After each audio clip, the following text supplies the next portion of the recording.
Society today is composed of a series of institutions.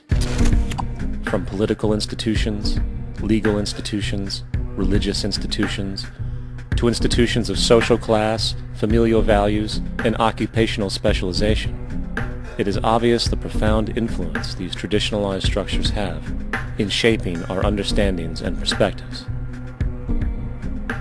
Yet, of all the social institutions we are born into, directed by, and conditioned upon, there seems to be no system as taken for granted and misunderstood as the monetary system.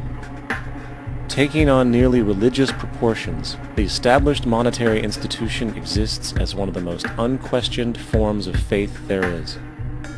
How money is created, the policies by which it is governed, and how it truly affects society are unregistered interests of the great majority of the population.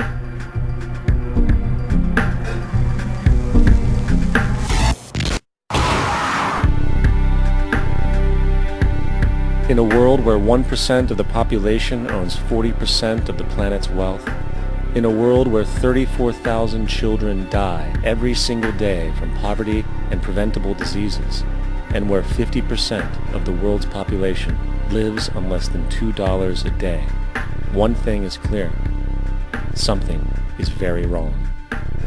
And whether we are aware of it or not, the lifeblood of all of our established institutions, and thus society itself, is money. Therefore, understanding this institution of monetary policy is critical to understanding why our lives are the way they are. Unfortunately, economics is often viewed with confusion and boredom. Endless streams of financial jargon coupled with intimidating mathematics quickly deters people from attempts at understanding it. However, the fact is, the complexity associated with the financial system is a mere mask, designed to conceal one of the most socially paralyzing structures humanity has ever endured.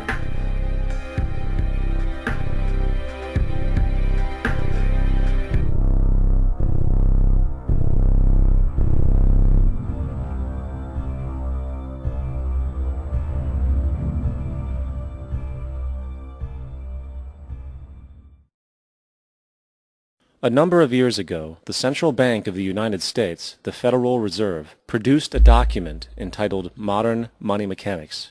This publication detailed the institutionalized practice of money creation as utilized by the Federal Reserve and the web of global commercial banks it supports. On the opening page, the document states its objective. The purpose of this booklet is to describe the basic process of money creation in a fractional reserve banking system. It then proceeds to describe this fractional reserve process through various banking terminology, a translation of which goes something like this. The United States government decides it needs some money, so it calls up the Federal Reserve and requests, say, $10 billion. The Fed replies saying, sure, we'll buy $10 billion in government bonds from you. So the government takes some pieces of paper, paints some official-looking designs on them, and calls them treasury bonds. Then it puts a value on these bonds to the sum of $10 billion and sends them over to the Fed. In turn, the people at the Fed draw up a bunch of impressive pieces of paper themselves, only this time calling them Federal Reserve notes, also designating a value of $10 billion to the Fed. The Fed then takes these notes and trades them for the bonds. Once this exchange is complete, the government then takes the $10 billion in Federal Reserve notes and deposits it into a bank account. And upon this deposit, the paper notes officially become legal tender money, adding $10 billion to the U.S. money supply. And there it is. $10 billion in new money has been created. Of course, this example is a generalization, for, in reality, this transaction would occur electronically, with no paper used at all. In fact, only 3% of the U.S. money supply exists in physical currency. The other 97% essentially exists in computers alone. Now, government bonds are, by design, instruments of debt, and when the Fed purchases these bonds, with money it essentially created out of thin air, the government is actually promising to pay back that money to the Fed. In other words, the money was created out of debt. This mind-numbing paradox of how money or value can be created out of debt or a liability will become more clear as we further this exercise. So, the exchange has been made and now $10 billion sits in a commercial bank account. Here's where it gets really interesting.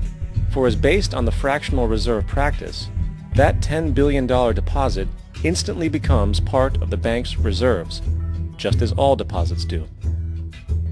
And regarding reserve requirements, as stated in modern money mechanics, a bank must maintain legally required reserves equal to a prescribed percentage of its deposits. It then quantifies this by stating, under current regulations, the reserve requirement against most transaction accounts is 10%. This means that with a $10 billion deposit, 10% or $1 billion is held as the required reserve, while the other $9 billion is considered an excessive reserve and can be used as the basis for new loans. Now, it is logical to assume that this $9 billion is literally coming out of the existing $10 billion deposit. However, this is actually not the case. What really happens is that the $9 billion is simply created out of thin air on top of the existing $10 billion deposit. This is how the money supply is expanded. As stated in modern money mechanics, of course they, the banks, do not really pay out loans from the money they receive as deposits. If they did this, no additional money would be created. What they do when they make loans is to accept promissory notes, loan contracts, in exchange for credits, money, to the borrower's transaction accounts. In other words, the $9 billion can be created out of nothing simply because there is a demand for such a loan and that there is a $10 billion deposit to satisfy the reserve requirements. Now, let's assume that somebody walks into this bank and borrows the newly available $9 billion. They will then most likely take that money and deposit it into their own bank account. The process then repeats, for that deposit becomes part of the bank's reserves. 10% is isolated, and in turn 90% of the $9 billion, or $8.1 billion, is now available as newly created money for more loans. And, of course, that 8.1 can be loaned out and redeposited, creating an additional 7.2 billion, to 6.5 billion, to 5.9 billion, etc. This deposit money creation loan cycle can technically go on to infinity. The average mathematical result is that about $90 billion can be created on top of the original $10 billion. In other words, for every deposit that ever occurs in the banking system, about 9 times that amount can be created out of thin air. Money jitters? Ask the obliging Bank of America for a jar of soothing instant money, M-O-N-E-Y, in the form of a convenient personal loan. So, now that we understand how money is created by this fractional reserve banking system, a logical yet elusive question might come to mind. What is actually giving this newly created money value? The answer? The money that already exists. The new money essentially steals value from the existing money supply. For the total pool of money is being increased irrespective to demand for goods and services. And as supply and demand finds equilibrium, prices rise, diminishing the purchasing power of each individual dollar. This is generally referred to as inflation, and inflation is essentially a hidden tax on the public. What is the advice that you generally get? And that is inflate the currency. They don't say debase the currency. They don't say devalue the currency. They don't say cheat the people who are saved. They say lower the interest rates. The real deception is when we distort the value of money. When we create money out of thin air, we have no savings, yet there's so-called capital. So my question boils down to this. How in the world can we expect to solve the problems of inflation, that is, the increase in the supply of money, with more inflation? Of course, it can't. The fractional reserve system of monetary expansion is inherently inflationary. For the act of expanding the money supply, without there being a proportional expansion of goods and services in the economy, will always debase a currency. In fact, a quick glance at the historical values of the US dollar versus the money supply reflects this point definitively, for the inverse relationship is obvious. $1 in 1913 required $21.60 in 2007 to match value. That is a 96% devaluation since the Federal Reserve came into existence. Now, if this reality of inherent and perpetual inflation seems absurd and economically self-defeating, hold that thought, for absurdity is an understatement in regard to how our financial system really operates. For in our financial system, money is debt, and debt is money. Here is a chart of the U.S. money supply from 1950 to 2006. Here is a chart of the U.S. national debt for the same period. How interesting it is that the trends are virtually the same. For the more money there is, the more debt there is. The more debt there is, the more money there is. To put it a different way, every single dollar in your wallet is owed to somebody by somebody. For remember, the only way the money can come into existence is from loans. Therefore, if everyone in the country were able to pay off all debts, including the government, there would not be $1 in circulation.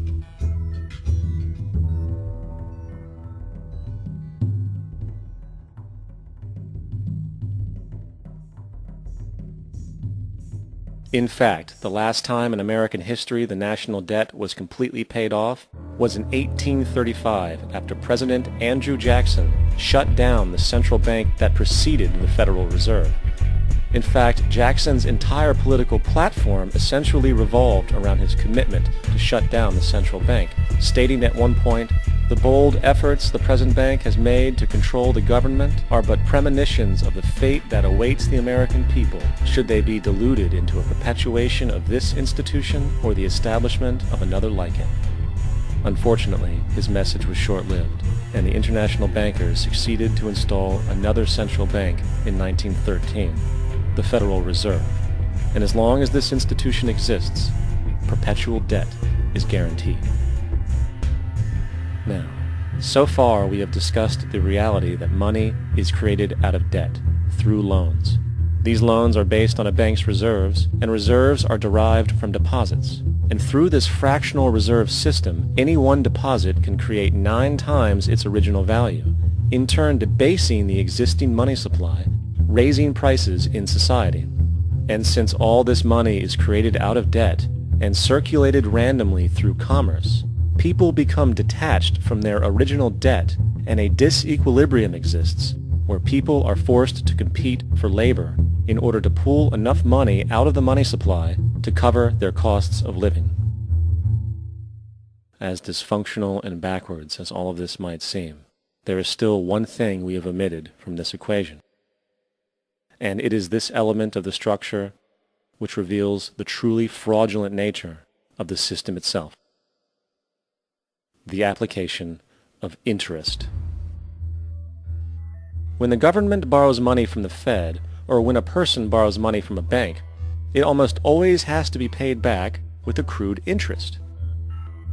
In other words, almost every single dollar that exists must be eventually returned to a bank with interest paid as well. But if all money is borrowed from the central bank and is expanded by commercial banks through loans, only what would be referred to as the principal is being created in the money supply. So then, where is the money to cover all of the interest that is charged? Nowhere. It doesn't exist. The ramifications of this are staggering, for the amount of money owed back to the banks will always exceed the amount of money that is available in circulation. This is why inflation is a constant in the economy, for new money is always needed to help cover the perpetual deficit built into the system, caused by the need to pay the interest. What this also means is that mathematically, defaults and bankruptcy are literally built into the system, and there will always be poor pockets of society that get the short end of the stick. An analogy would be a game of musical chairs, for once the music stops, somebody is left out to dry. And that's the point. It invariably transfers true wealth from the individual to the banks. For if you are unable to pay for your mortgage, they will take your property. This is particularly enraging when you realize that not only is such a default inevitable due to the fractional reserve practice, but also because of the fact that the money that the bank loaned to you didn't even legally exist in the first place. In 1969, there was a Minnesota court case involving a man named Jerome Daly, who was challenging the foreclosure of his home by the bank which provided the loan to purchase it. His argument was that the mortgage contract required both parties, being he and the bank, each put up a legitimate form of property for the exchange. In legal language, this is called consideration.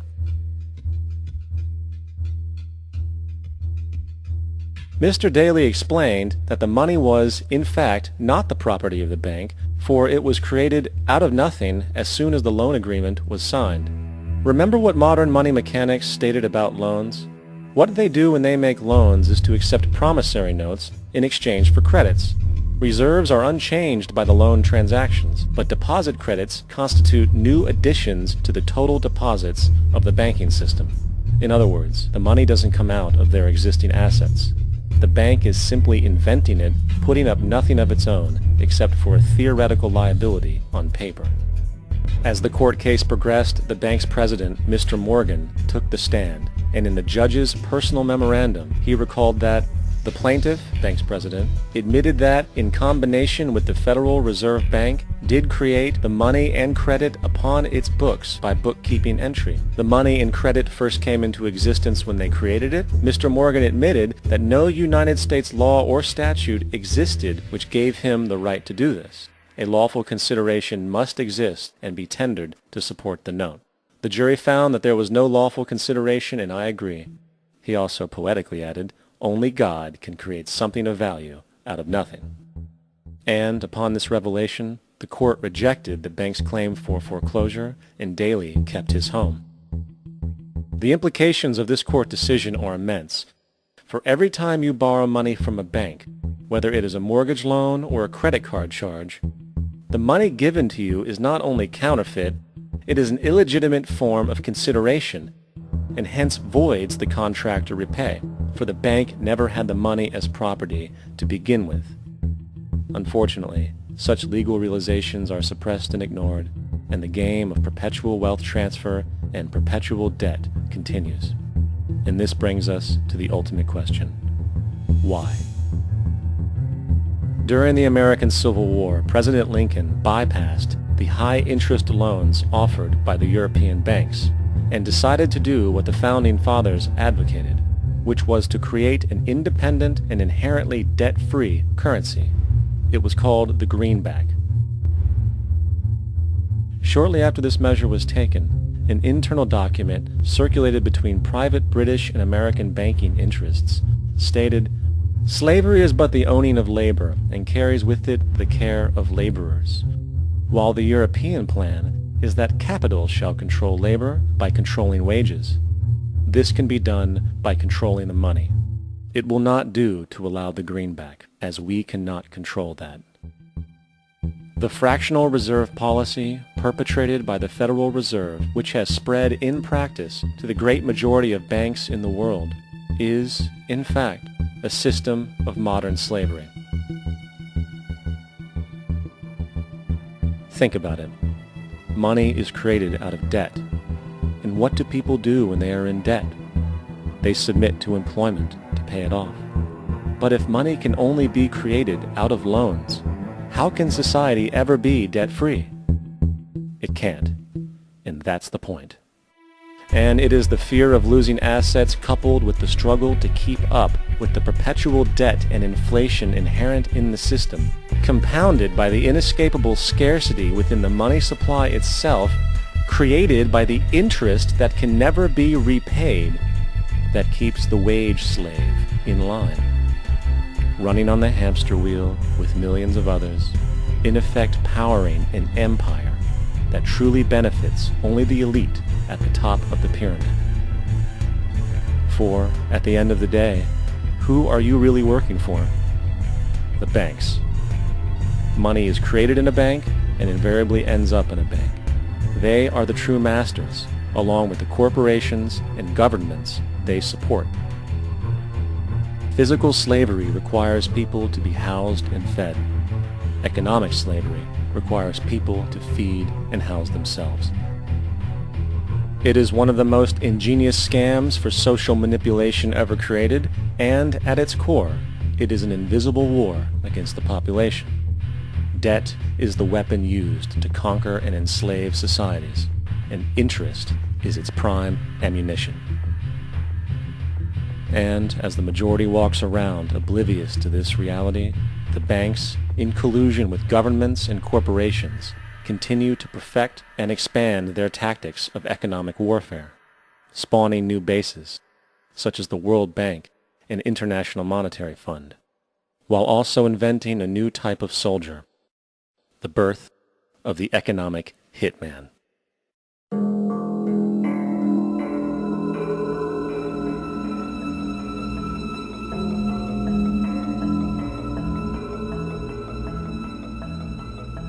We economic hitmen really have been the ones responsible for creating this first truly global empire. And we work many different ways.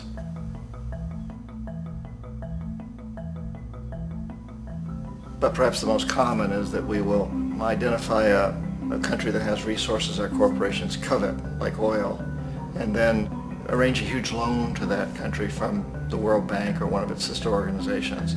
But the money never actually goes to the country. Instead, it goes to our big corporations to build infrastructure projects in that country, power plants, industrial parks, ports, things that benefit a few rich people in that country, in addition to our corporations, but really don't help the majority of the people at all. However, those people, the whole country is left holding a huge debt. It's such a big debt they can't repay it, and that's part of the plan, that they can't repay it. And so at some point, we economic hitmen go back to them and say, listen, you owe us a lot of money, can't pay your debt, so sell your oil real cheap to our oil companies. Allow us to build a military base in your country, or send troops in support of ours to someplace in the world like Iraq, or vote with us on the next UN vote. To have their electric utility company privatized and their water and sewage system privatized and sold to U.S. corporations or other multinational corporations. So there was that whole mushrooming thing, and it's so typical of the way the IMF and the World Bank work, that you put a country in debt, it's such a big debt it can't pay it, and then you offer to refinance that debt and pay even more interest. And you demand this quid pro quo, which you call a conditionality or good governance, which means basically that they've got to sell off their resources, including many of their social services, their utility companies, their school systems sometimes, their penal systems, their insurance systems, to foreign corporations. So it's a double, triple, quadruple whammy. The precedent for economic hitmen really began back in the early 50s when democratically elected Mossadegh, who was elected in Iran, he was considered to be the hope for democracy in the Middle East and around the world. He was Time Magazine's Man of the Year. But one of the things that he'd run on and began to implement was the idea that foreign oil companies needed to pay the Iranian people a lot more for the oil that they were taking out of Iran. The Iranian people should benefit from their own oil. Strange policy. We didn't like that, of course. But we were afraid to do what we normally were doing, which was to send in the military. Instead, we sent in one CIA agent, Kermit Roosevelt, Teddy Roosevelt's relative. And Kermit went in with a few $1 million and was very, very effective and efficient. And in a short amount of time, he managed to get Mossadegh overthrown and brought in the Shah of Iran to replace him, who always was favorable to oil. And it was extremely effective. Bombs overflow Tehran. Army officers shout that Mossadegh has surrendered and his regime as virtual dictator of Iran is ended. Pictures of the Shah are paraded through the streets as sentiment reverses. The Shah is welcomed home. So back here in the United States, in Washington, people looked around and said, wow, that was easy and cheap. So this established a whole new way of manipulating countries, of creating empire. The only problem with Roosevelt was that he was a card-carrying CIA agent, and had he been caught, the ramifications could have been pretty serious. So very quickly at that point, the decision was made to use private consultants to channel the money through the World Bank or the IMF or one of the other such agencies, to bring in people like me who worked for private companies, so that if we got caught, there would be no governmental ramifications.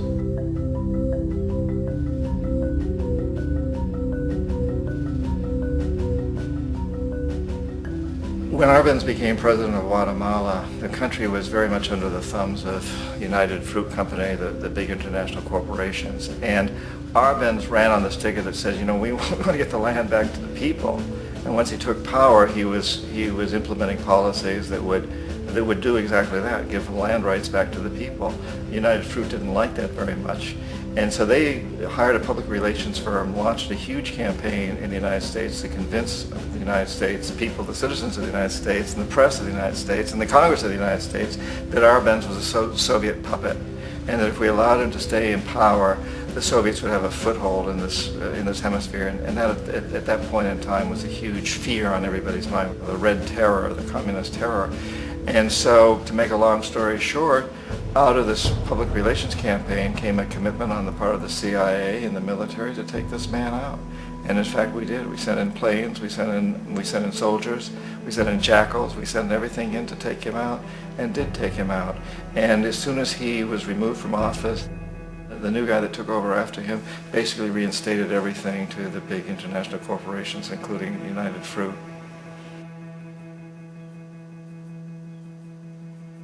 Ecuador for many, many years had been ruled by pro-U.S. dictators, often relatively brutal. Then it was decided that they were going to have a truly democratic election. Jaime Roldos ran for office. And his main goal, he said, as president would be to make sure that Ecuador's resources were used to help the people. And he won, overwhelming, by more votes than anybody had ever won anything in Ecuador.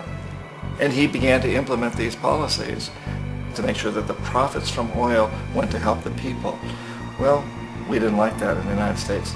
I was sent down as one of several economic hitmen to change Roldos, to corrupt him, to bring him around, to let him know, okay, you can get very rich, you and your family, if you play our game, but if you continue to try to keep these policies you've promised, you're going to go. He wouldn't listen. He was assassinated. As soon as the plane crashed, the whole area was cordoned off. The only people allowed in were U.S. military from a nearby base and some of the Ecuadorian military. When an investigation was launched, two of the key witnesses died in car accidents before they had a chance to testify. A lot of very, very strange things that went on around the assassination of Jaime Roldos. I, like most people who've really looked at this case, have absolutely no doubt that it was an assassination. And of course, in my position as an economic hitman, I was always expecting something to happen to Jaime, whether it be a coup or assassination, I wasn't sure, but that he would be taken down because he was not being corrupted. He would not allow himself to be corrupted the way we wanted to corrupt him. Omar Torrijos, president of Panama, was, one of my favorite people. I really, really liked him. He was very charismatic. He was a guy who really wanted to help his country. And when I tried to bribe him or corrupt him, he said, look, John, he called me Juanito. He said, look, Juanito, I don't need the money. What I really need is for my country to be treated fairly. I need for the United States to repay the debts that you owe my people for all the destruction you've done here. I need to be in a position where I can help other Latin American countries win their independence and be free of this terrible presence from the north that you people are exploiting us so badly. I need to have the Panama Canal back in the hands of the Panamanian people. That's what I want. And so, leave me alone. Don't try to bribe me. It was 1981, and in May, Jaime Roldos was assassinated. And Omar was very aware of this. Torrijos got his family together and he said, I'm probably next, but it's okay because I've done what I came here to do. I've renegotiated the canal. The canal will now be in our hands. He just finished negotiating the treaty with Jimmy Carter. In June of that same year, just a couple of months later, he also went down in an airplane crash, which there's no question was executed by CIA-sponsored jackals. Tremendous amount of evidence that one of Torrijos' security guards handed him at the last moment as he was getting on the plane a tape recorder, a small tape recorder that contained a bomb.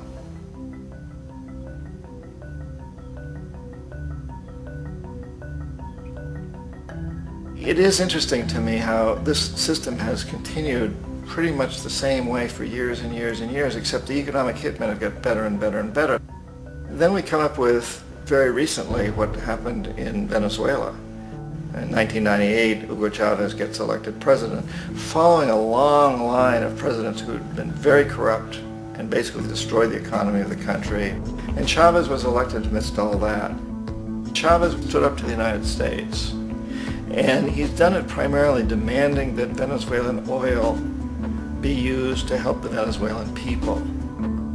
Well, we didn't like that in the United States. So in 2002, a coup was staged, which there's no question in my mind, and most other people's minds, that the CIA was behind that coup.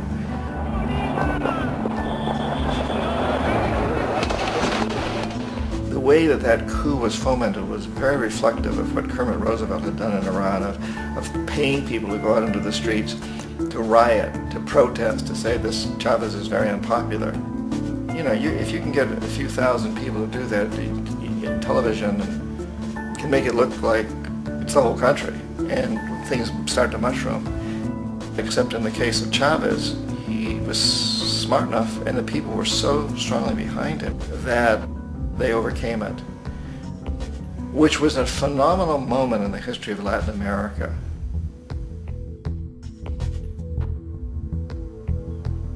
Iraq actually is a perfect example of the way the whole system works. So we economic hitmen are the first line of defense. We go in and we try to corrupt governments and get them to accept these huge loans, which we then use as leverage to basically own them.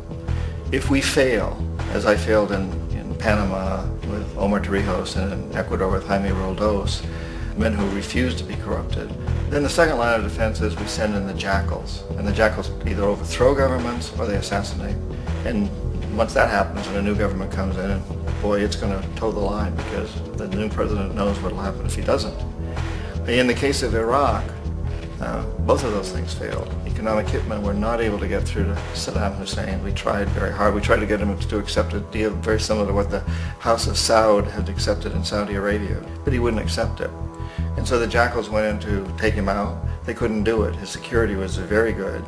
After all, he had one time worked for the CIA. He'd been hired to assassinate a former president of Iraq and failed, but he knew the system. So in '91, we send in the troops and we take out the Iraqi military. So we assume at that point that Saddam Hussein is going to come around. We could have taken him out, of course, at that time, but we didn't want to. He's the kind of strong man we like. He controls his people. We thought he could control the Kurds and keep the Iranians in their border and keep pumping oil for us. And that once we took out his military, now he's going to come around. So the economic hitmen go back in the 90s without success. If they'd had success, he'd still be running the country. We'd be selling him all the fighter jets he wants and everything else he wants. But they couldn't. They didn't have success. The jackals couldn't take him out again. So we sent the military in once again, and this time we did the complete job and took him out, and in the process created for ourselves some very, very lucrative construction deals. We had to reconstruct a country that we'd essentially destroyed, which is a pretty good deal if you own construction companies, big ones. So, you know, Iraq shows the three stages. The economic hitmen failed there, the jackals failed there, and as a final measure, the military goes in. And in that way, we've really created an empire, but we've done it very, very subtly. It's clandestine. All the empires of the past were built on the military, and everybody knew they were building them. So the British knew they were building them, the French, the Germans, the Romans, the Greeks, and they were proud of it. And they always had some excuse, like spreading civilization, spreading some religion, something like that. But they knew they were doing it. We don't.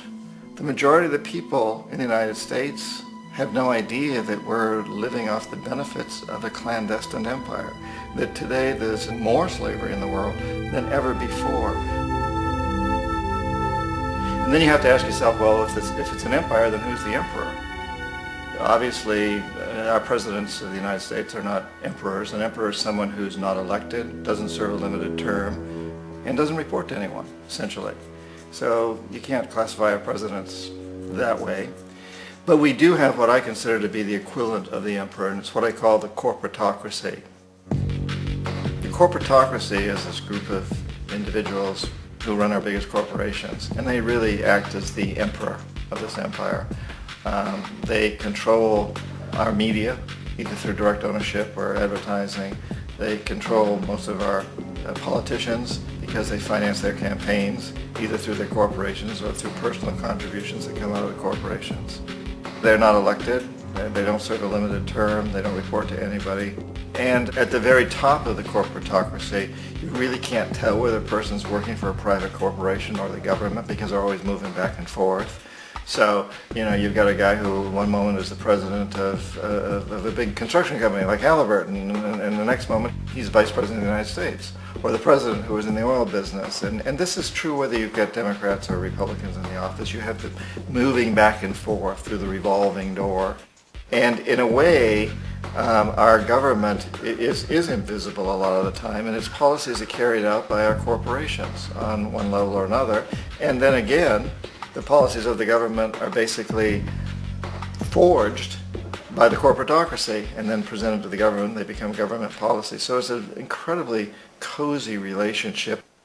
This isn't a conspiracy theory type of thing. These people don't have to get together and plot to do things. They all basically work under one primary assumption, and that is that they must maximize profits regardless of the social and environmental costs.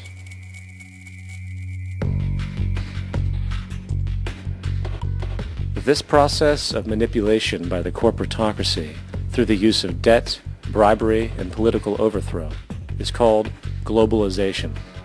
Just as the Federal Reserve keeps the American public in a position of indentured servitude through perpetual debt, inflation, and interest, the World Bank and IMF serve this role on a global scale. The basic scam is simple. Put a country in debt either by its own indiscretion or through corrupting the leader of that country, then impose conditionalities or structural adjustment policies, often consisting of the following. Currency devaluation. When the value of a currency drops, so does everything valued in it. This makes indigenous resources available to predator countries at a fraction of their worth.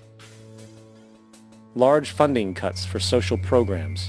These usually include education and healthcare, compromising the well-being and integrity of the society, leaving the public vulnerable to exploitation. Privatization of state-owned enterprises. This means that socially important systems can be purchased and regulated by foreign corporations for profit. For example, in 1999, the World Bank insisted that the Bolivian government sell the public water system of its third largest city to a subsidy of the U.S. corporation Bechtel. As soon as this occurred, water bills for the already impoverished local residents skyrocketed. It wasn't until after a full-blown revolt by the people that the Bechtel contract was nullified. Then there is trade liberalization, or the opening up of the economy through removing any restrictions on foreign trade. This allows for a number of abusive economic manifestations, such as transnational corporations bringing in their own mass-produced products, undercutting the indigenous production and ruining local economies. An example is Jamaica, which, after accepting loans and conditionalities from the World Bank, lost its largest cash crop markets due to competition with Western imports. Today, countless farmers are out of work, for they are unable to compete with the large corporations. Another variation is the creation of numerous, seemingly unnoticed, unregulated, inhumane sweatshop factories, which take advantage of the imposed economic hardship. Additionally, due to production deregulation, environmental destruction is perpetual, as a country's resources are often exploited by the indifferent corporations while outputting large amounts of deliberate pollution. The largest environmental lawsuit in the history of the world today is being brought on behalf of 30,000 Ecuadorian Amazonian people against Texaco, which is now owned by Chevron. So today it's against Chevron, but for activities conducted by Texaco. Estimated to be more than 18 times what the Exxon Valdez dumped into the coast of Alaska. In the case of Ecuador, it wasn't an accident. The oil companies did it intentionally. They knew they were doing it to save money out there rather than arranging for proper disposal. Furthermore, a cursory glance at the performance record of the World Bank reveals that the institution, which publicly claims to help poor countries develop and alleviate poverty, has done nothing but increase poverty and the wealth gap, while corporate profits soar. In 1960, the income gap between the fifth of the world's people in the richest countries versus the fifth in the poorest countries was 30 to 1. By 1998, it was 74 to 1. While global GNP rose 40% between 1970 and 1985, those in poverty actually increased by 17%. While from 1985 to 2000, those living on less than $1 a day increased by 18%. Even the Joint Economic Committee of the U.S. Congress admitted that there is a mere 40% success rate of all World Bank projects. In the late 1960s, the World Bank intervened in Ecuador with large loans. During the next 30 years, poverty grew from 50% to 70%. Under or unemployment grew from 15 to 70%. Public debt increased from 240 million to 16 billion, while the share of resources allocated to the poor went from 20% to 6%. In fact, by the year 2000, 50% of Ecuador's national budget had to be allocated for paying its debts. It is important to understand the World Bank is, in fact, a U.S. bank, supporting U.S. interests. For the United States holds veto power over decisions, as it is the largest provider of capital. And where did it get this money? You guessed it, it made it out of thin air through the fractional reserve banking system. Of the world's top 100 economies, as based on annual GDP, 51 are corporations, and 47 of that 51 are U.S.-based. Walmart, General Motors, and Exxon are more economically powerful than Saudi Arabia, Poland, Norway, South Africa, Finland, Indonesia, and many others. And, as protective trade barriers are broken down, currencies tossed together and manipulated in floating markets, and state economies overturned in favor of open competition and global capitalism, the empire expands. You get up on your little 21-inch screen and howl about America and democracy. There is no America. There is no democracy. There is only IBM and ITT and AT&T and DuPont, Dow, Union Carbide, and Exxon. Those are the nations of the world today. What do you think the Russians talk about in their councils of state? Karl Marx? They get out their linear programming charts, statistical decision theories, Minimax solutions, and compute the price-cost probabilities of their transactions and investments, just like we do. We no longer live in a world of nations and ideologies, Mr. Beale. The world is a college of corporations, inexorably determined by the immutable bylaws of business. The world is a business, Mr. Beale.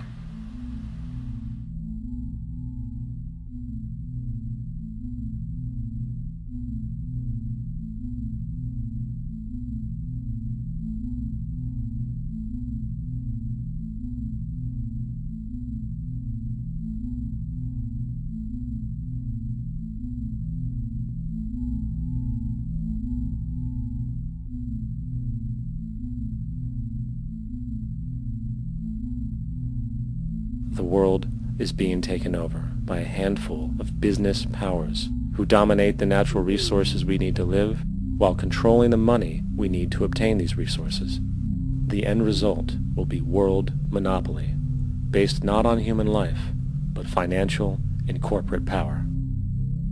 And as the inequality grows, naturally more and more people are becoming desperate. So the establishment was forced to come up with a new way to deal with anyone who challenges the system. So they gave birth to the terrorist. The term terrorist is an empty distinction, designed for any person or group who chooses to challenge the establishment. This isn't to be confused with the fictional Al-Qaeda, which was actually the name of a computer database for the US-supported Mujahideen in the 1980s.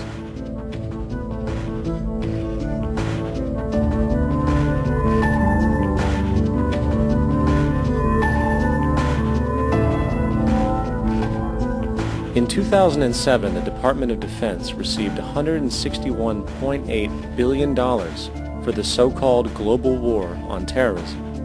According to the National Counterterrorism Center, in 2004, roughly 2,000 people were killed internationally due to supposed terrorist acts. Of that number, 70 were American.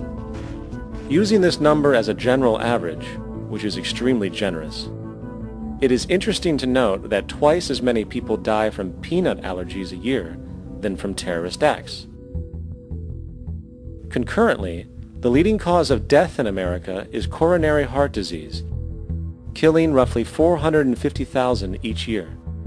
And in 2007, the government's allocation of funds for research on this issue was about $3 billion.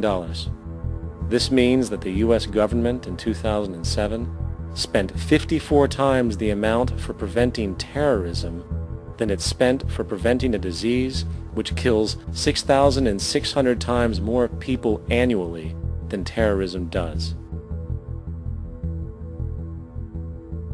Yet, as the name terrorism and Al-Qaeda are arbitrarily stamped on every news report relating to any action taken against U.S. interests, the myth grows wider. In mid-2008, the U.S. Attorney General actually proposed that the U.S. Congress officially declare war against the fantasy. Not to mention, as of July 2008, there are now over 1 million people currently on the U.S. terrorist watch list.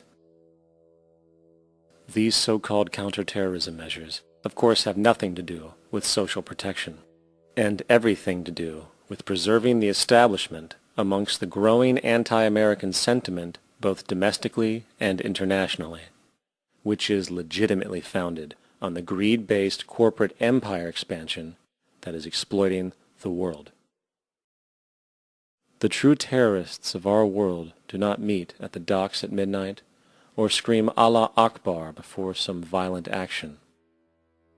The true terrorists of our world wear $5,000 suits and work in the highest positions of finance, government, and business. So, what do? How do we stop a system of greed and corruption that has so much power and momentum? How do we stop this aberrant group behavior which feels no compassion for, say, the millions slaughtered in Iraq and Afghanistan, so the corporatocracy can control energy resources and opium production for Wall Street profit?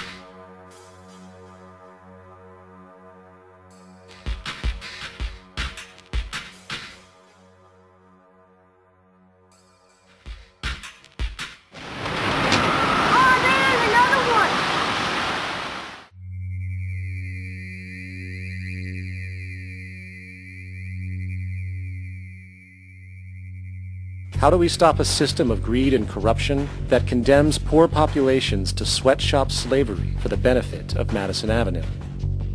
Or that engineers false flag terror attacks for the sake of manipulation? Or that generates built-in modes of social operation which are inherently exploitative? Or that systematically reduces civil liberties and violates human rights in order to protect itself from its own shortcomings?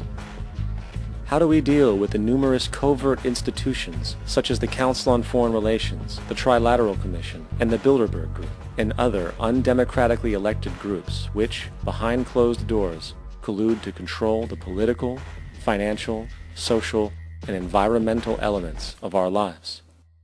In order to find the answer, we must first find the true underlying cause. For the fact is, the selfish, corrupt, power, and profit-based groups are not the true source of the problem. They are symptoms.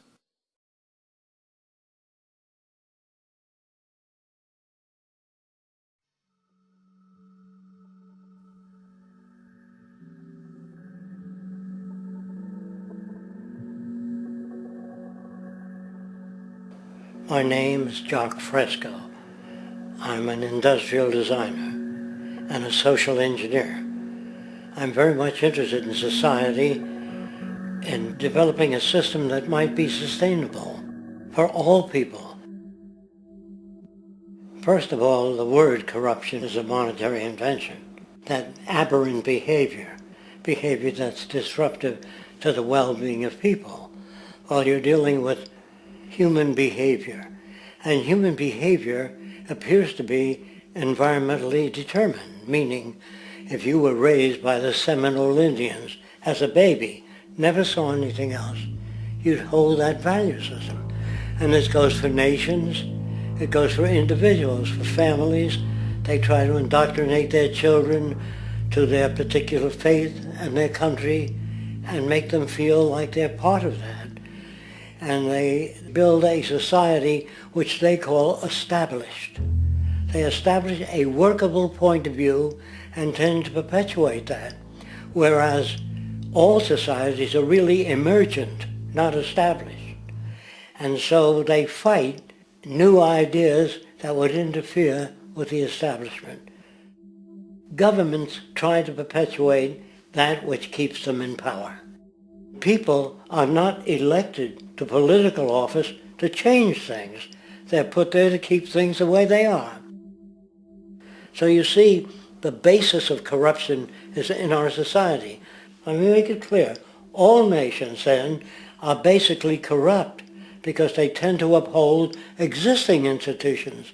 I don't mean to uphold or downgrade all nations, but communism, socialism, fascism, the free enterprise system, and all other subcultures are the same. They are all basically corrupt. The most fundamental characteristic of our social institutions is the necessity for self-preservation. Whether dealing with a corporation, a religion, or a government, the foremost interest is to preserve the institution itself. For instance, the last thing an oil company would ever want is the utilization of energy that was outside of its control, for it makes that company less relevant to society. Likewise, the Cold War and the collapse of the Soviet Union was, in reality, a way to preserve and perpetuate the established economic and global hegemony of the United States. Similarly, religions condition people to feel guilty for natural inclinations, each claiming to offer the only path to forgiveness and salvation. At the heart of this institutional self-preservation lies the monetary system, for it is money that provides the means for power and survival. Therefore, just as a poor person might be forced to steal in order to survive, it is a natural inclination to do whatever is needed to continue an institution's profitability. This makes it inherently difficult for profit-based institutions to change, for it puts in jeopardy not only the survival of large groups of people, but also the coveted materialistic lifestyles associated with affluence and power. Therefore, the paralyzing necessity to preserve an institution, regardless of its social relevance, is largely rooted in the need for money or profit.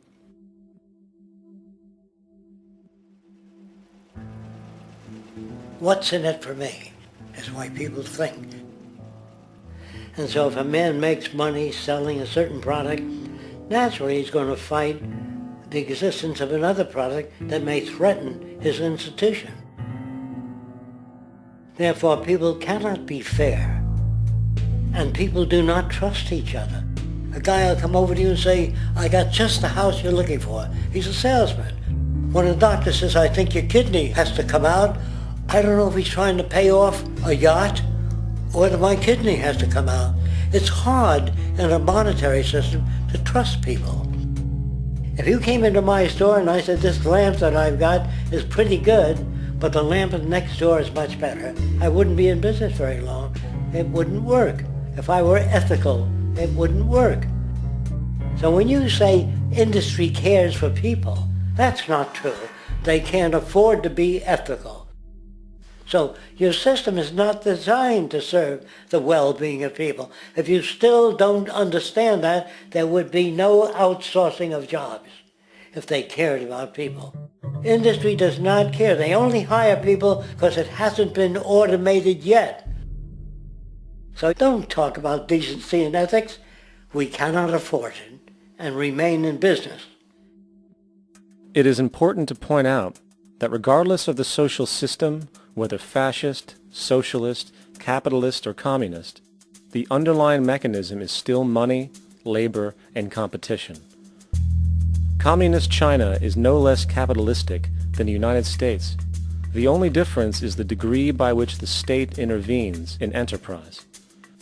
The reality is that monetaryism, so to speak, is the true mechanism that guides the interests of all the countries on the planet. The most aggressive and hence dominant variation of this monetaryism is the free enterprise system.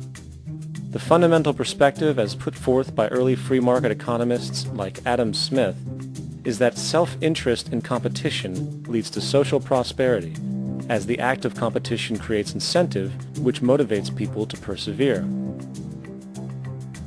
However, what isn't talked about is how a competition-based economy invariably leads to strategic corruption, power and wealth consolidation, social stratification, technological paralysis, labor abuse, and, ultimately, a covert form of government dictatorship by the rich elite. The word corruption is often defined as moral perversion. If a company dumps toxic waste into the ocean to save money, most people recognize this as corrupt behavior. On a more subtle level, when Walmart moves into a small town and forces small businesses to shut down for they are unable to compete, a gray area emerges. For what exactly is Walmart doing wrong? Why should they care about mom-and-pop organizations they destroy? Yet, even more subtly, when a person gets fired from their job because a new machine has been created which can do the work for less money, people tend to just accept that as the way it is, not seeing the inherent, corrupt inhumanity of such an action. Because the fact is, whether it is dumping toxic waste, having a monopoly enterprise, or downsizing the workforce, the motive is the same: profit. They are all different degrees of the same self-preserving mechanism which always puts the well-being of people second to monetary gain. Therefore, corruption is not some byproduct of monetarism. It is the very foundation. And while most people acknowledge this tendency on one level or another, the majority remains naive as to the broad ramifications of having such a selfish mechanism as the guiding mentality in society. Internal documents show that after this company positively, absolutely knew that they had a medication that was infected with the AIDS virus, they took the product off the market in the U.S. and then they dumped it in France, Europe, Asia, and Latin America. The U.S. government allowed it to happen. The FDA allowed this to happen. And now the government is completely looking the other way. Thousands of innocent hemophiliacs have died from the AIDS virus. This company knew absolutely that it was infected with AIDS. They dumped it because they wanted to turn this disaster into a profit. So you see, you have built-in corruption. We're all chiseling off each other, and you can't expect decency in that sort of thing. And feeling that, they don't know who to elect. They think in terms of a democracy, which is not possible in a monetary-based economy. If you have more money to advertise your position, the position you desire in government, that isn't a democracy. It serves those in positions of differential advantage. So it's always a dictatorship of the elitists, the financially wealthy.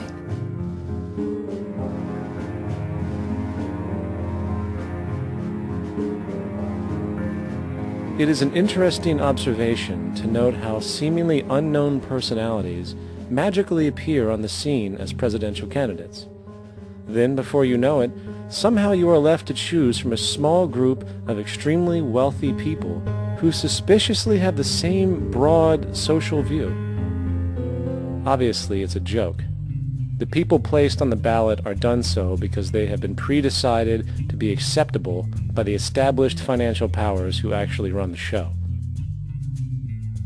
Yet, many who understand this illusion of democracy often think, if only we could just get our honest, ethical politicians in power, then we would be okay. Well, while this idea of course seems reasonable in our established-oriented worldview, it is, unfortunately, another fallacy. For when it really comes down to what is actually important, the institution of politics, and thus politicians themselves, have absolutely no true relevance as to what makes our world and society function. It's not politicians that can solve problems. They have no technical capabilities. They don't know how to solve problems. Even if they were sincere, they don't know how to solve problems. It's the technicians that produce the desalination plants.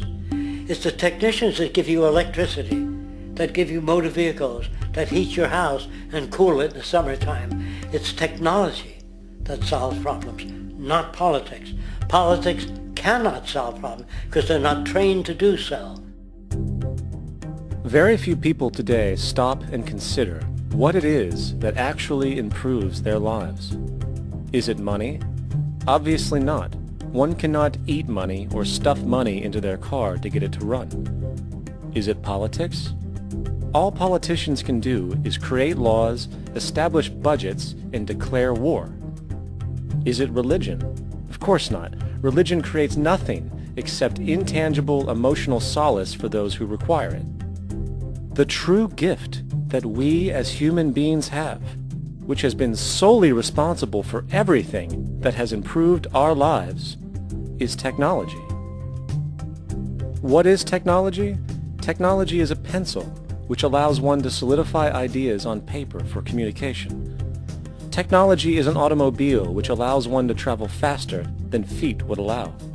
Technology is a pair of eyeglasses which enables sight for those who need it. Applied technology itself is merely an extension of human attributes which reduces human effort, freeing humans from a particular chore or problem. Imagine what your life would be like today without a telephone, or an oven, or a computer, or an airplane. Everything in your home, which you take for granted, from a doorbell, to a table, to a dishwasher, is technology generated from the creative, scientific ingenuity of human technicians, not money, politics, or religion. These are false institutions. And writing your congressman is fantastic. They tell you to write your congressman if you want something done. The men in Washington should be at the forefront of technology, the forefront of human studies, the forefront of crime, all the factors that shape human behavior. You don't have to write your congressman. What kind of people are they that are appointed to do that job? The future will have great difficulty. And the question that's raised by politicians is, how much will a project cost? The question is not how much will it cost. Do we have the resources? And we have the resources today to house everyone, build hospitals all over the world, build schools all over the world, the finest equipment and labs for teaching and doing medical research. So you see, we have all that, but we're in a monetary system. And in a monetary system, there's profit. And what is the fundamental mechanism that drives the profit system besides self-interest? What is it exactly that maintains that competitive edge at its core? Is it high efficiency and sustainability? No, that isn't part of their design. Nothing produced in our profit-based society is even remotely sustainable or efficient. If it was, there wouldn't be a multi-million-dollar-a-year service industry for automobiles, nor would the average lifespan for most electronics be less than 3 months before they're obsolete. Is it abundance? Absolutely not. Abundance, as based on the laws of supply and demand, is actually a negative thing. If a diamond company finds 10 times the usual amount of diamonds during their mining, it means the supply of diamonds has increased, which means the cost and profit per diamond drops. The fact is, efficiency, sustainability, and abundance are enemies of profit. To put it into a word, it is the mechanism of scarcity that increases profits. What is scarcity?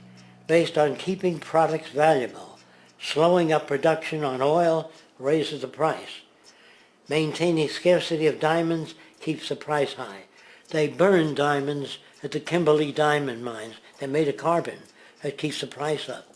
So then, what does it mean for society when scarcity, either produced naturally or through manipulation, is a beneficial condition for industry? It means that sustainability and abundance will never ever occur in a profit system, for it simply goes against the very nature of the structure. Therefore, it is impossible to have a world without war or poverty. It is impossible to continually advance technology to its most efficient and productive states. And, most dramatically, it is impossible to expect human beings to behave in truly ethical or decent ways.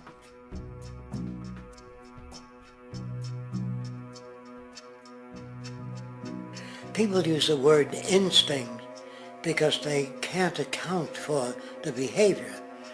They sit back and they evaluate with their lack of knowledge, and they say things like, humans are built a certain way, greed is a natural thing, as though they've worked for years on it, and it's no more natural than wearing clothing.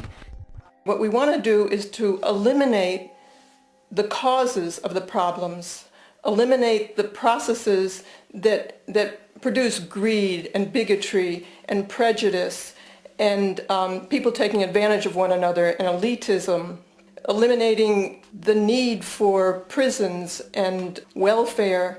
We have always had these problems because we have always lived within scarcity and barter and monetary systems that produce scarcity. If you eradicate the conditions that generate what you call socially offensive behavior, it does not exist. The guy said, well, isn't that inborn? No, it's not. There is no human nature. There's human behavior, and that's always been changed throughout history. You're not born with bigotry and greed and corruption and hatred. You pick that up within the society. War, poverty, corruption, hunger, misery, human suffering will not change in a monetary system. That is, there'll be very little significant change.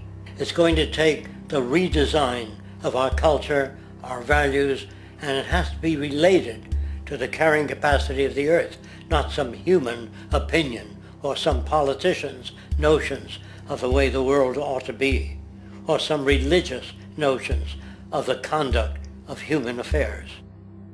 And that's what the Venus Project is about.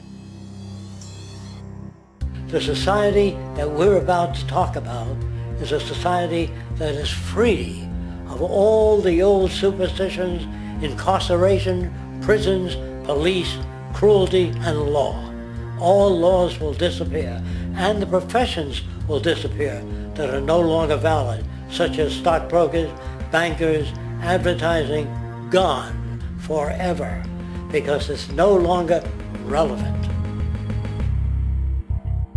When we understand that it is technology devised by human ingenuity which frees humanity and increases our quality of life, we then realize that the most important focus we can have is on the intelligent management of the Earth's resources. For it is from these natural resources we gain the materials to continue our path of prosperity.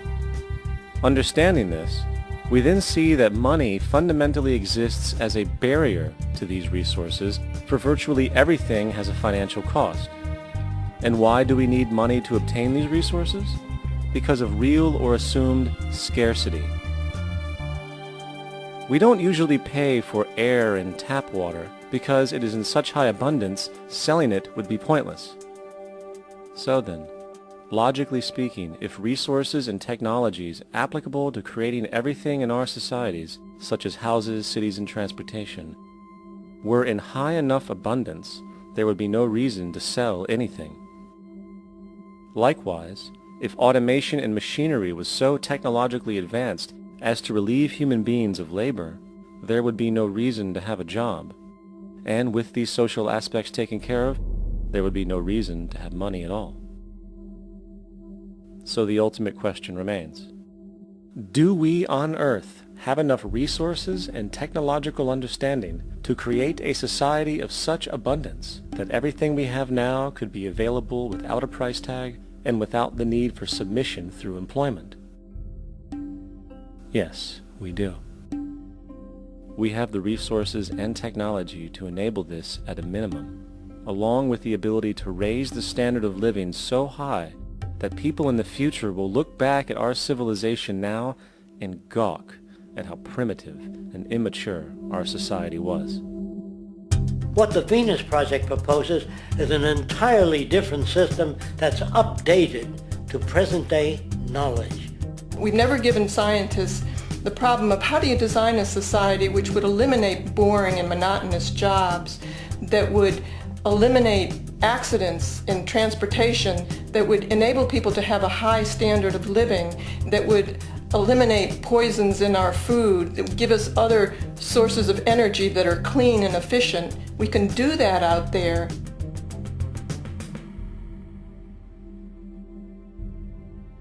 The major difference between a resource-based economy and a monetary system is that a resource-based economy is really concerned with people and their well-being, where a monetary system has become so distorted that the concerns of the people are really secondary, if they're there at all. The products that are turned out are for how much money you can get. If there is a problem in society and you can't earn money from solving that problem, then it won't be done. The resource-based economy is really not close to anything that's been tried. And with all our technology today, we can create abundance. It could be used to improve everyone's lifestyle. Abundance all over the world if we use our technology wisely and maintain the environment.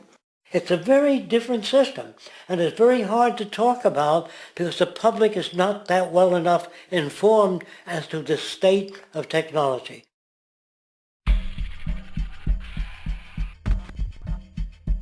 At present, we don't have to burn fossil fuels. We don't have to use anything that would contaminate the environment. There are many sources of energy available. Alternative energy solutions pushed by the establishment, such as hydrogen, biomass, and even nuclear, are highly insufficient, dangerous, and exist only to perpetuate the profit structure that industry has created. When we look beyond the propaganda and self-serving solutions put forth by the energy companies, we find a seemingly endless stream of clean, abundant, and renewable energy for generating power. Solar and wind energy are well known to the public, but the true potential of these mediums remains unexpressed. Solar energy, derived from the sun, has such abundance that 1 hour of light at high noon contains more energy than what the entire world consumes in a year. If we could capture 1/100% of this energy, the world would never have to use oil, gas, or anything else. The question then is not availability, but the technology to harness it. And there are many advanced mediums today which could accomplish just that, if they were not hindered by the need to compete for market share with the established energy power structures. Then there's wind energy. Wind energy has long been denounced as weak, and due to being location-driven, impractical. This is simply not true. The U.S. Department of Energy admitted in 2007 that if wind was fully harvested in just 3 of America's 50 states, it could power the entire nation. And then there are the rather unknown mediums of tidal and wave power. Tidal power is derived from tidal shifts in the ocean. Installing turbines which capture this movement generates energy. In the United Kingdom, 42 sites are currently noted as available, forecasting that 34% of all the UK's energy could come from tidal power alone. Wave power, which extracts energy from the surface motions of the ocean, is estimated to have a global potential of up to 80,000 terawatt-hours a year. This means 50% of the entire planet's energy usage could be produced from this medium alone. Now, it is important to point out that tidal, wave, solar, and wind power requires virtually no preliminary energy to harness, unlike coal, oil, gas, biomass, hydrogen, and all the others. In combination, these four mediums alone, if efficiently harnessed through technology, could power the world forever. That being said, there happens to be another form of clean, renewable energy which trumps them all: geothermal power. Geothermal energy utilizes what is called heat mining, which, through a simple process using water, is able to generate massive amounts of clean energy. In 2006, an MIT report on geothermal energy found that 13,000 zettajoules of power are currently available in the Earth, with the possibility of 2,000 zettajoules being easily tappable with improved technology. The total energy consumption of all the countries on the planet is about half of a zettajoule a year. This means about 4,000 years of planetary power could be harnessed in this medium alone. And when we understand that the Earth's heat generation is constantly renewed, this energy is really limitless and could be used forever. These energy sources are only a few of the clean, renewable mediums available, and as time goes on, we will find more. The grand realization is that we have total energy abundance without the need for pollution, traditional conservation, or in fact, a price tag. And what about transportation? The prevailing means of transportation in our societies is by automobile and aircraft, both of which predominantly need fossil fuels to run. In the case of the automobile, the battery technology needed to power an electric car that can go over 100 miles an hour for over 200 miles on one charge exists, and has existed for many years. However, due to battery patents controlled by the oil industry, which limits their availability to maintain market share, coupled with political pressure from the energy industry, the accessibility and affordability of this technology is limited. There is absolutely no reason other than pure, corrupt profit interest that every single vehicle in the world cannot be electric and utterly clean, with zero need for gasoline. As far as airplanes, it is time we realize that this means of travel is inefficient, cumbersome, slow, and causes far too much pollution.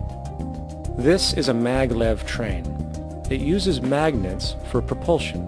It is fully suspended by a magnetic field and requires less than 2% of the energy used for plane travel. The train has no wheels, so nothing can wear out. The current maximum speed of versions of this technology, as used in Japan, is 361 miles per hour. However, this version of the technology is very dated. An organization called ET3, which has connections with the Venus Project, has established a tube-based maglev that can travel up to 4,000 miles per hour in a motionless, frictionless tube, which can go over land or underwater.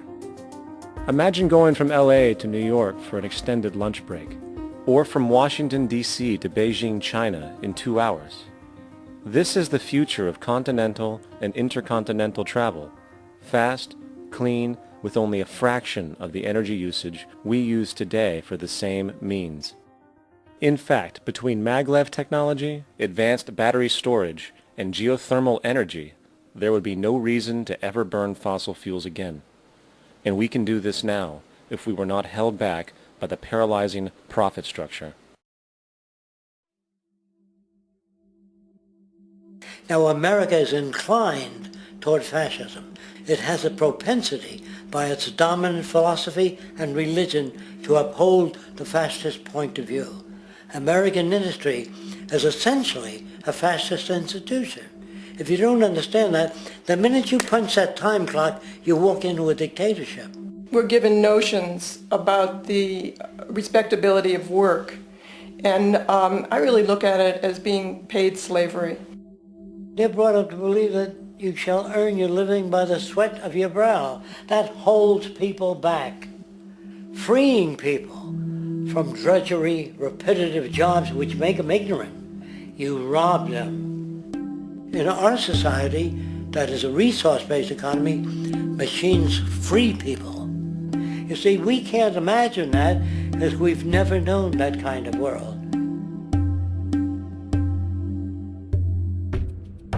If we look back at history, we see a very clear pattern of machine automation slowly replacing human labor. From the disappearance of the elevator man to the near full automation of an automobile production plant, the fact is, as technology grows, the need for humans in the workforce will continually be diminished. This creates a serious clash, which proves the falseness of the monetary-based labor system. For human employment is in direct competition with technological development. Therefore, given the fundamental priority of profit by industry, people through time will be continually laid off and replaced by machine. When industry takes on the machine, instead of shortening the workday, they downsize. You lose your job, so you have a right to fear machines.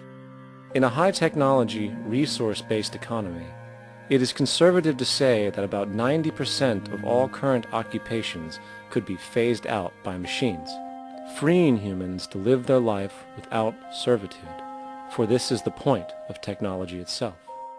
And through time, with nanotechnology and other highly advanced forms of science, it is not far-fetched to see how even complex medical procedures could be performed by machines as well, and based on the pattern, with much higher success rates than humans get today. The path is clear, but our monetary-based structure, which requires labor for income, blocks this progress, for humans need jobs in order to survive. The bottom line is that this system must go, or we will never be free, and technology will be constantly paralyzed. We have machines that clean out sewers. It frees a human being from doing that. So look at machines as extensions of human performance. Furthermore, many occupations today will have simply no basis to exist in a resource-based economy, such as anything associated with the management of money, advertising, along with the legal system itself.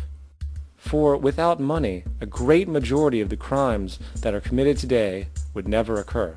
Virtually all forms of crime are a consequence of the monetary system, either directly or by neuroses inflicted through financial deprivation. Therefore, laws themselves could eventually become extinct.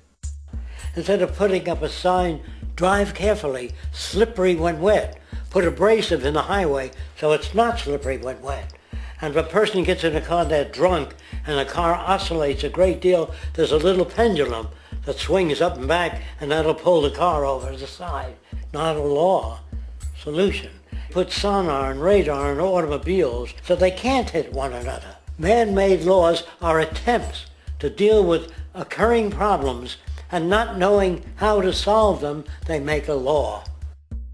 In the United States, the most privatized, capitalist country on the planet, it should come as no surprise that it also has the largest prison population in the world, growing every year. Statistically, most of these people are uneducated and come from poor, deprived societies. And, contrary to propaganda, it is this environmental conditioning which lures them into criminal and violent behavior. However, society looks the other way in regard to this point. The legal and prison systems are just more examples of how our society avoids examining the root causes of behavior. Billions are spent each year on prisons and police, while only a fraction is spent on programs for poverty, which is one of the most fundamental variables responsible for crime to begin with. And as long as we have an economic system which prefers and in fact creates scarcity and deprivation, crime will never go away.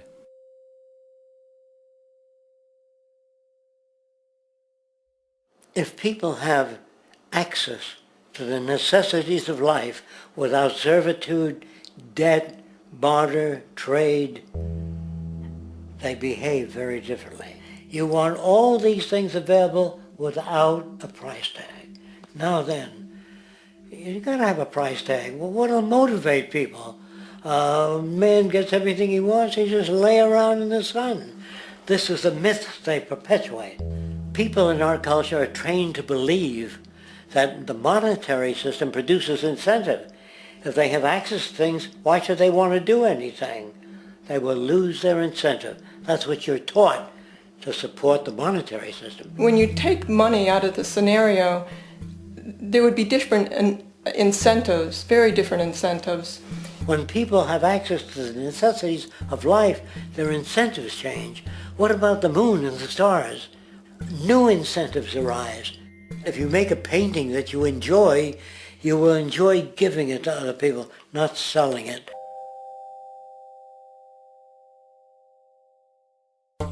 I think most of the education that I've seen today is essentially producing a person for a job. It's very specialized. They're not generalists. People don't know a lot about a lot of different subjects. I don't think you could get people to go to war if they knew a lot about a lot of things. I think education is mostly rote, and they're not taught how to solve problems. They're not given the tools emotionally or within their own field of how to do critical thinking. A resource-based economy, the education would be very different. Our society's major concern is mental development and to motivate each person to their highest potential. Because our philosophy is the smarter people are, the richer the world, because everybody becomes a contributor. The smarter your kids are, the better my life will be, because they'll be contributing more constructively to the environment and to my life, because everything that we devise within a resource-based economy would be applied to society. There would be nothing to hold it back.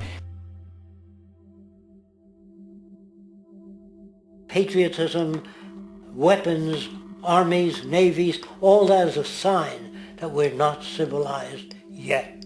Kids will ask their parents, didn't you see the necessity of the machines? Dad, couldn't you see that war was inevitable when you produce scarcity? Isn't it obvious? Of course the kid will understand that you were pinheads, raised merely to serve the established institutions.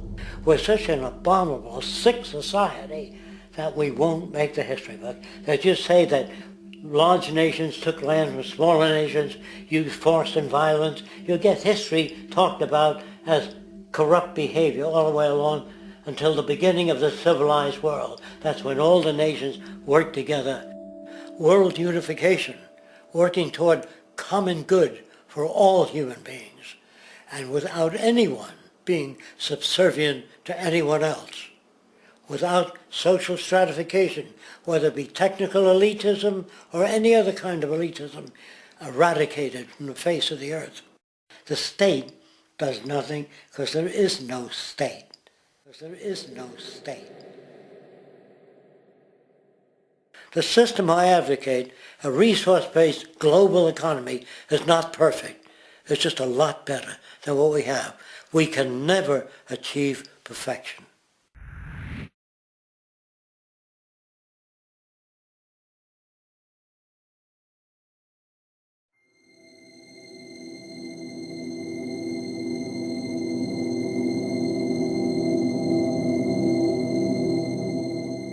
The social values of our society, which has manifested in perpetual warfare, corruption, oppressive laws, social stratification, irrelevant superstitions, environmental destruction, and a despotic, socially indifferent, profit-oriented ruling class, is fundamentally the result of a collective ignorance of two of the most basic insights humans can have about reality: the emergent and symbiotic aspects of natural law. The emergent nature of reality is that all systems, whether it is knowledge, society, technology, philosophy, or any other creation, will, when uninhibited, undergo fluid, perpetual change. What we consider commonplace today, such as modern communication and transportation, would have been unimaginable in ancient times. Likewise, the future will contain technologies, realizations, and social structures that we cannot even fathom in the present. We have gone from alchemy to chemistry, from a geocentric universe to a heliocentric, from believing that demons were the cause of illness to modern medicine. This development shows no sign of ending, and it is this awareness that aligns us and leads us on a continuous path to growth and progress. Static, empirical knowledge does not exist. Rather, it is the insight of the emergence of all systems we must recognize. This means we must be open to new information at all times, even if it threatens our current belief system and hence identities. Sadly, society today has failed to recognize this, and the established institutions continue to paralyze growth by preserving outdated social structures. Simultaneously, the population suffers from a fear of change, for their conditioning assumes a static identity, and challenging one's belief system usually results in insult and apprehension, for being wrong is erroneously associated with failure, when, in fact, to be proven wrong should be celebrated, for it is elevating someone to a new level of understanding, furthering awareness. The fact is, there is no such thing as a smart human being, for it is merely a matter of time before their ideas are updated, changed, or eradicated. And this tendency to blindly hold on to a belief system, sheltering it from new, possibly transforming information, is nothing less than a form of intellectual materialism.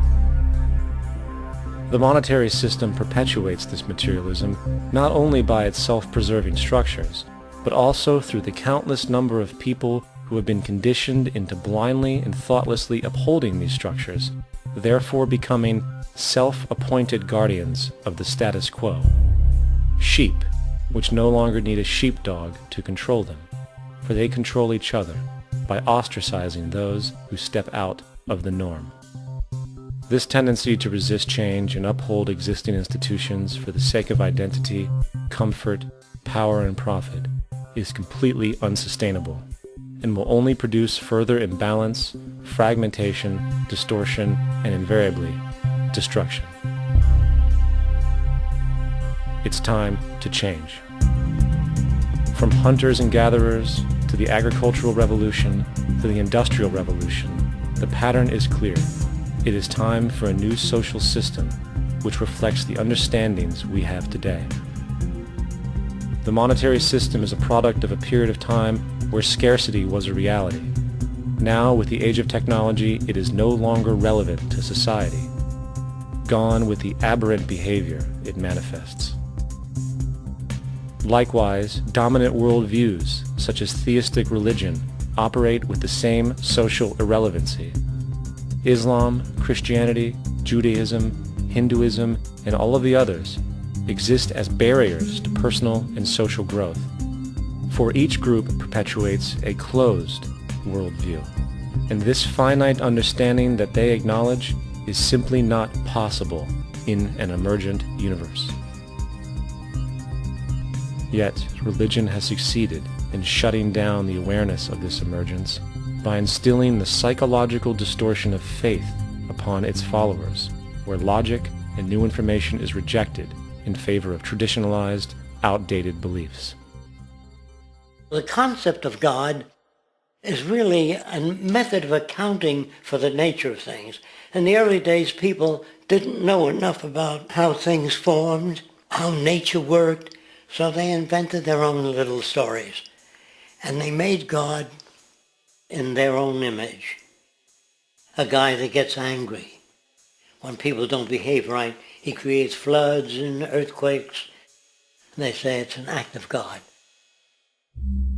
A cursory glance at the suppressed history of religion reveals that even the foundational myths themselves are emergent culminations, developed through influence over time. For example, a cardinal doctrine of the Christian faith is the death and resurrection of Christ. This notion is so important that the Bible itself states, "And if Christ be not risen, then is our preaching vain, and your faith is also vain." Yet it is very difficult to take this account literally, for not only is there no primary source denoting this supernatural event in secular history, Awareness of the enormous number of pre-Christian saviors who also died and were resurrected immediately puts the story in mythological territory by association. Early church figures such as Tertullian went to great lengths to break these associations, even claiming that the devil caused the similarities to occur, stating in the 2nd century, "The devil, whose business is to pervert the truth, mimics the exact circumstance of the divine sacraments. He baptizes his believers and promises forgiveness of sins. He celebrates the oblation of bread and brings in the symbol of the resurrection. Let us therefore acknowledge the craftiness of the devil, who copied certain things of those that be divine." What is truly sad, however, is that when we cease the idea that the stories from Christianity, Judaism, Islam, and all the others are literal history, and accept them for what they really are, which are purely allegorical expressions derived from many faiths, we see that all religions share a common thread, and it is this unifying imperative that needs to be recognized and appreciated.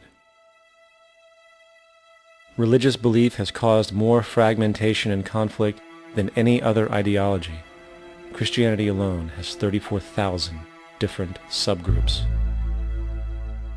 The Bible is subject to interpretation.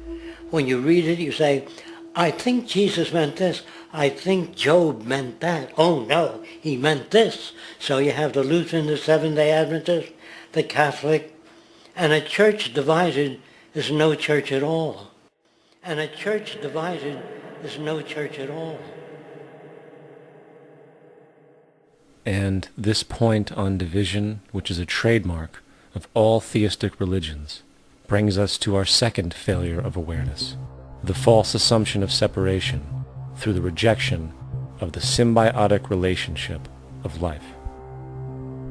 Apart from the understanding that all natural systems are emergent, where all notions of reality will be constantly developed, altered, and even eradicated, we must also understand that all systems are, in fact, invented fragments, merely for the sake of conversation. For there is no such thing as independence in nature. The whole of nature is a unified system of interdependent variables, each a cause and a reaction, existing only as a concentrated whole. You don't see the plug connected to the environment, so it looks like we're free, wandering around. Take the oxygen away, we all die immediately. Take plant life away, we die. And without the sun, all the plants die. So we are connected. We really must take into account the totality. This isn't just a human experience on this planet. This is a total experience. And we know we can't survive without plants and animals. We know we can't survive without the four elements, you know. And so when are we going to really start taking that into account? That's what it is to be successful. Success depends on how well we relate to everything around us. I'm very aware of the fact that my grandson cannot possibly hope to inherit a sustainable, peaceful, stable, socially just world unless every child today growing up in Ethiopia, in Indonesia, in Bolivia, in Palestine, in Israel also has that same expectation. You got to take care of the whole community or you're going to have serious problems.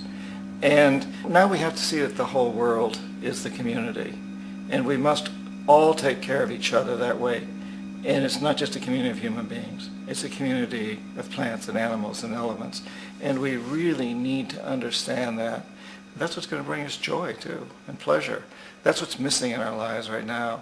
We can call it spirituality, but the fact of the matter is joy comes from that bliss of connectedness. That's our God spirit. That's that side of ourselves that really feels it. And you can feel it deep inside you. It's this amazing, wonderful feeling. And you know it when you get it. You don't get it from money.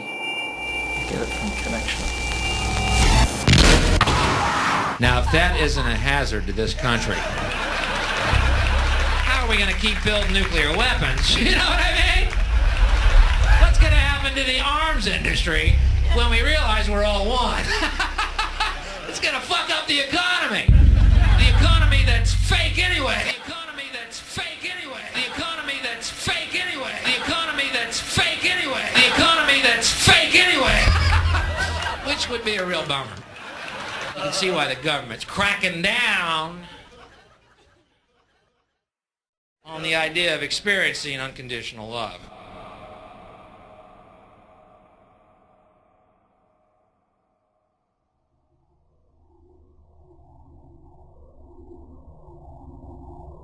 Once we understand that the integrity of our personal existences are completely dependent on the integrity of everything else in our world, we have truly understood the meaning of unconditional love. For love is extensionality, and seeing everything as you and you as everything can have no conditionalities. For, in fact, we are all everything at once. If it's true that we're all from the center of a star, every atom in each of us from the center of a star, then we're all the same thing. Even a Coke machine or a cigarette butt in the street in Buffalo is made out of atoms that came from a star. They've all been recycled thousands of times, as have you and I. And therefore, it's only me out there. So what is there to be afraid of? What is there that needs solace-seeking? Nothing. There's nothing to be afraid of because it's all us. The trouble is we have been separated by being born and given a name and an identity and being individuated. We've been separated from the oneness, and that's what religion exploits, that people have this yearning to be part of the overall one again. So they exploit that. They call it God. They say he has rules. And I think it's cruel. I think you can do it absent religion.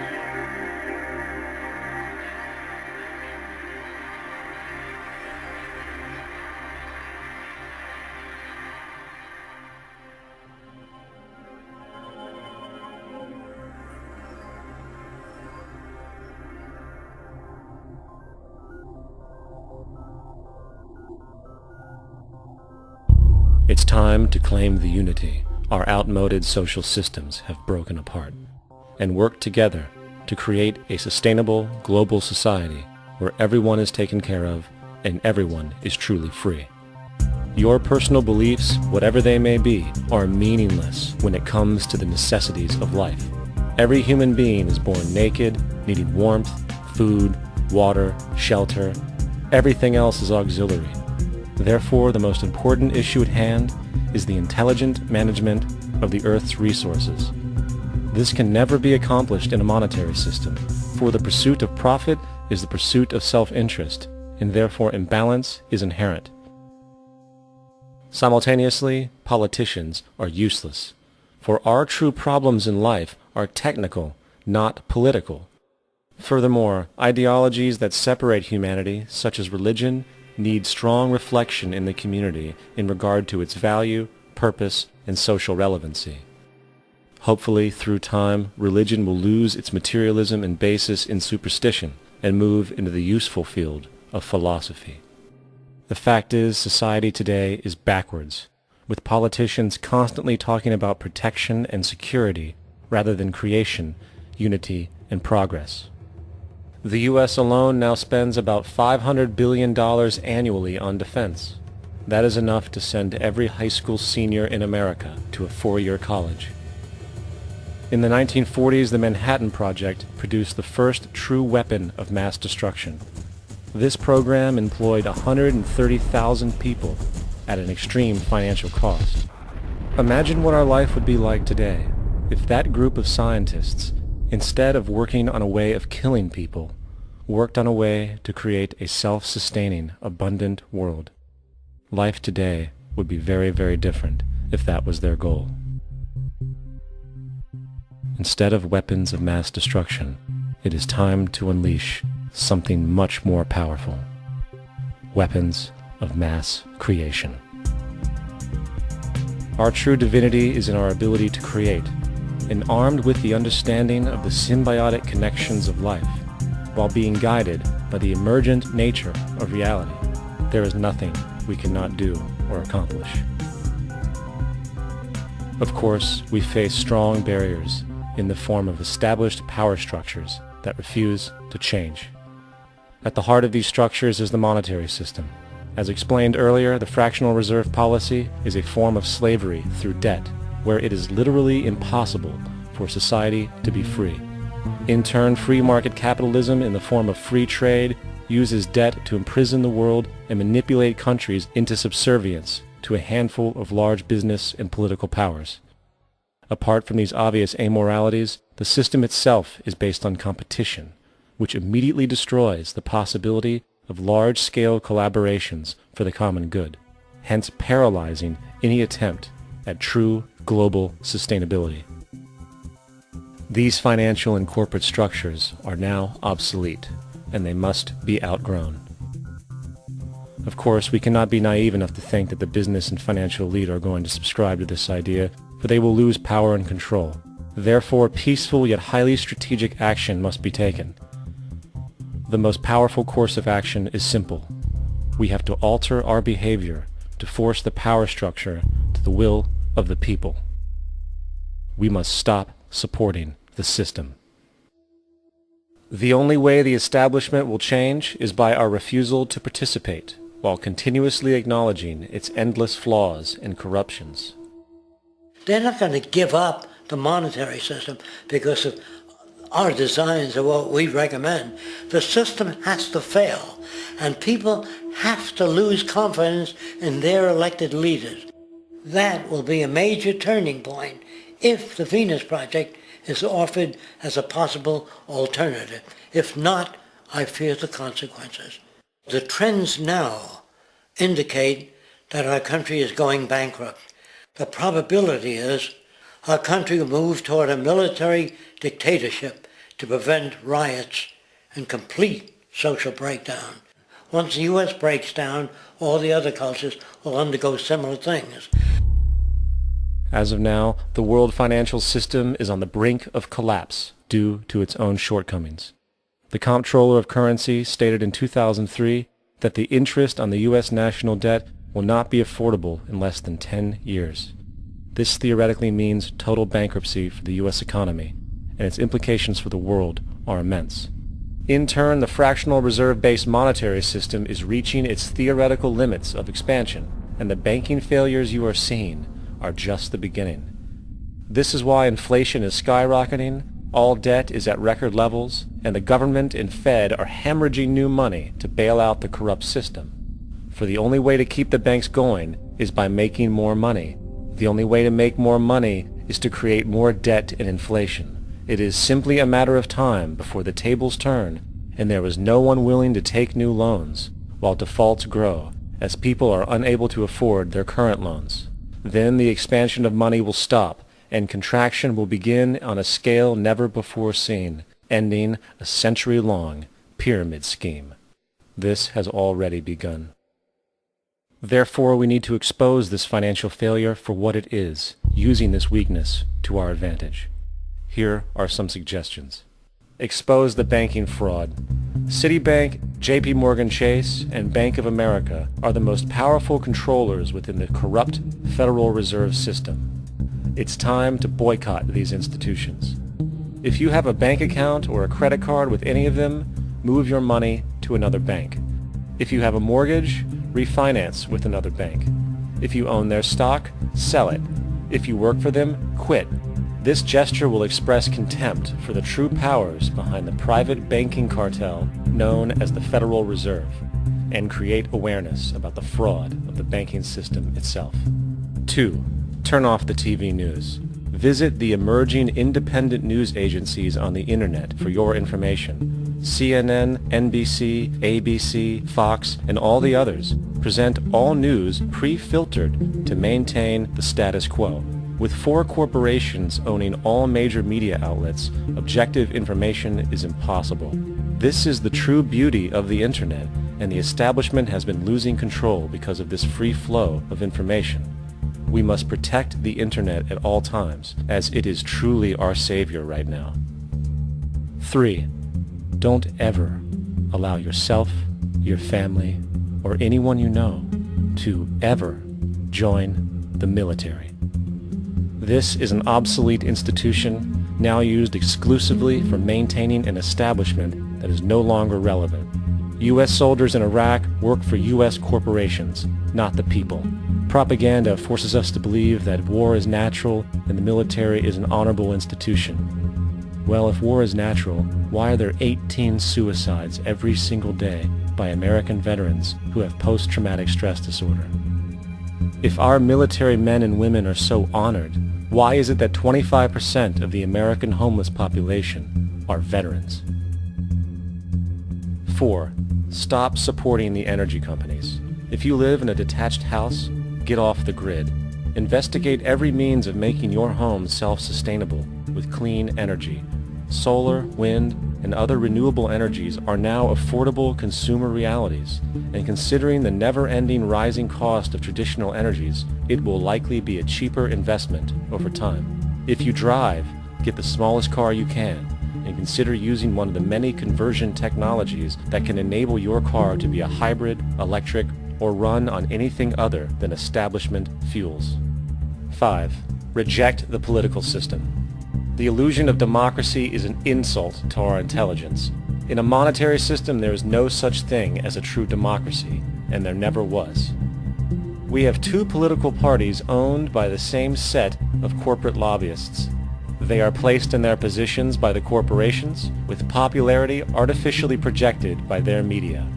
In a system of inherent corruption, the change of personnel every couple of years has very little relevance. Instead of pretending that the political game has any true meaning, focus your energy on how to transcend this failed system. And 6. Join the movement. Go to the zeitgeistmovement.com and help us create the largest mass movement for social change the world has ever seen. We must mobilize and educate everyone about the inherent corruption of our current world system, along with the only true sustainable solution, declaring all the natural resources on the planet as common heritage to all people, while informing everyone as to the true state of technology and how we can all be free if the world works together rather than fights. The choice lies with you. You can continue to be a slave to the financial system and watch the continuous wars, depressions, and injustice across the globe while placating yourself with vain entertainment and materialistic garbage.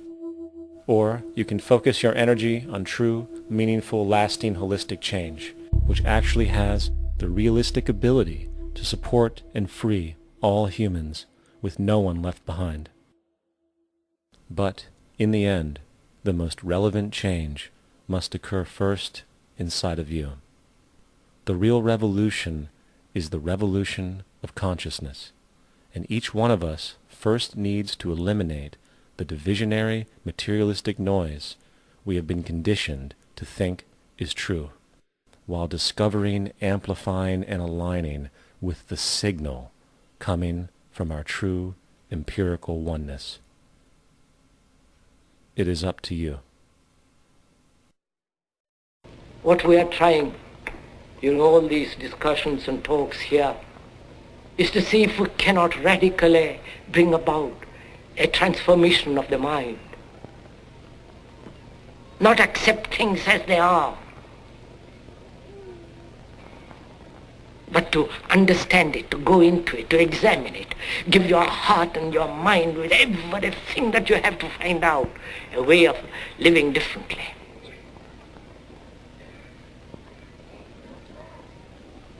But that depends on you and not somebody else. Because in this there is no teacher, no pupil, there is no leader, there is no guru, there is no master, no savior. You yourself are the teacher and the pupil, you are the master, you are the guru, you are the leader. You are everything. And to understand is to transform what is.